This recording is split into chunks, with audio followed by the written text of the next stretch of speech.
வணக்கம், வாழ்க வளமுடன்.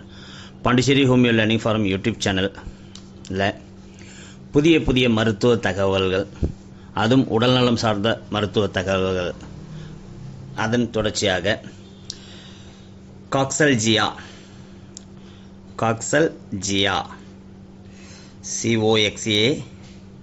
COXALGIA என்கிற ஒரு நோய் பற்றி இப்போ பார்க்கலாம். ஒன்றும் இல்லைங்க, இந்த காக்சல்ஜியான்னு சொன்னது மருத்துவ சுற்றுடலில் நம்ம சாதாரண இடுப்பு வலியை தான் சொல்கிறாங்க. இடுப்பு வலியை காக்சல்ஜியான்னு சொல்கிறாங்க. சரி, இந்த இடுப்பு வலியை பற்றி கொஞ்சம் பார்க்கலாம். இடுப்பு நோய் என்ன சொன்னோம்னா அதில் முக்கியமானது வலிக்கிறது தான். அந்த இடுப்பு என்பது எப்படி அமைஞ்சிருக்கும்னா ஒரு வலிமை உள்ள கிண்ணம், அதாவது பெல்விஸ் போன்ற பகுதியாகும். இந்த இடுப்பு எலும்பானது ஒரு பெரிய ஒழுங்கற்ற எலும்பு. இதில் 3 பகுதிகள் தனித்தனியாக உள்ளன. இதன் மைய எலும்பு கீழே தான், அதாவது மைய எலும்புக்கு கீழே தான் இந்த பகுதிகள் ஒன்று சேர்கின்றன. இந்த இடத்தில் கோப்பை போன்று குழியுள்ள பகுதிக்கு, அதாவது கப் ஷேப்பில் இருக்கிற குழியுள்ள பகுதிக்கு அசிட்டாபுலம் பெயர். மேலே பெரிய பகுதி அகலமாக உள்ளதற்கு இலியம் பேர் வச்சிருக்கிறாங்க.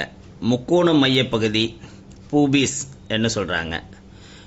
அது இல்லாமல் கீழ்ப்பகுதி இஸ்கியம்னு பேர் வச்சு சொல்கிறாங்க அனாட்டமியில்.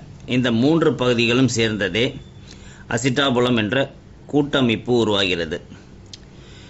இந்த பகுதியில் தொடை எலும்பில் மேல்முனை, அதாவது ஃபீமர்னு சொல்கிற எலும்பு இருக்குது பார்த்தீங்களா, தொடை எலும்பு, அதை மேல்முனை பொருந்துமாறு குழிகளை அமைத்து, அதில் பொருந்துகிற மாதிரி குழிகள் அமைத்துள்ளது. நாம் உட்கார்ந்துள்ள போது உடலின் மேற்பகுதிகள் அனைத்தும் இது தாங்கி கொண்டிருக்கும், அதாவது இடுப்பு எலும்பு. சரிங்களா? இந்த இடுப்பு வலியானது அடிபட்டதாலோ, அதிகளவு குளிர்ச்சியால் பாதிக்கப்பட்டதாலோ, நீண்ட நேரம் உட்காந்துக்கிட்டே செய்கிற வேலையெல்லாம் செஞ்சிட்ருக்குறோம். இந்த காலத்தில் உட்காந்து டிவி பார்க்குறோம், எந்திரிக்க மாட்டேங்கிறோம். உட்காந்தே கம்ப்யூட்டரில் இருக்கிறோம், எந்திரிக்க மாட்டேங்கிறோம். உட்காந்தே மொபைலில் நோண்டுறோம், எந்திரிக்க மாட்டேங்கிறோம் என்கிற பல உட்காந்து செய்யும் பணியினால் இந்த பிரச்சனை வலி உருவாகுதுன்னு சொல்கிறாங்க. அது இல்லாமல் காச நோய், மாதவிலக்கில் ஏற்படும் சில பிரச்சனைகள், மலச்சிக்கல், இடுப்பு இல்லை உருவாகும் சில கட்டிகள், உடம்பை இளைக்க வைக்கிறேன்னு சொல்லி கண்ட மருந்தை திங்கிறதுனால ஏற்படக்கூடிய சைடு எஃபெக்ட்ஸ் சொல்லி பல காரணங்கள் எதுக்கு இருந்தாலும், இந்த இடுப்பு பகுதி பாதிக்கப்படும் போது 2 பகுதியும் பாதிக்கப்படுறதில்ல, ஏதாவது ஒரு பகுதி தான் பாதிக்கப்படுது என்று சொல்கிறாங்க. நாம் இயல்பாக நடந்து கொண்டுள்ள போதோ, உட்கார்ந்து கொண்டுள்ள போதோ பொதுவாக எந்த தொல்லையும் தெரியறதில்லை. ஒரு காலில், கணுக்காலில் அல்லது முழங்காலில் சுளுக்கு இல்லை மூட்டு விலகுதல், கால் எலும்பு முறிதல் போன்ற ஏதாவது ஒரு பிரச்சனை ஆரம்பித்து நம்ம காலை விந்தியோ தூக்கியோ நடக்கும்போது அந்த அசைவுகள்னால் இன்னொரு காலில் பலு அதிகமாகிறதுனாலையும் இடுப்பு வலி உண்டாகும்னு சொல்கிறாங்க. ஸோ இந்த அனாட்டமியை புரிஞ்சிட்ட பிறகு இதில் வரக்கூடிய வலி என்ன பார்த்தோம்னா, அதை சரி பண்ணுறதுக்கு ஹோமியோபதியில் உள்ள மருந்துகள் என்ன பார்த்தோம்னா பல மருந்துகள் உண்டு. அதில் குறிப்பிட்டு சொல்லக்கூடிய இடுப்பு வலி மருந்துகள் rhus tox, stramonium, pulsatilla, lilium tigrinum, kali iod, hypericum, gelsemium, colocynthis, chamomilla, calcarea phos, calcarea carb, bryonia, berberis vulgaris, belladonna, arsenicum album, allium sativa, aesculus ஹீப்னு பல மருந்துகளை சொல்லலாம்.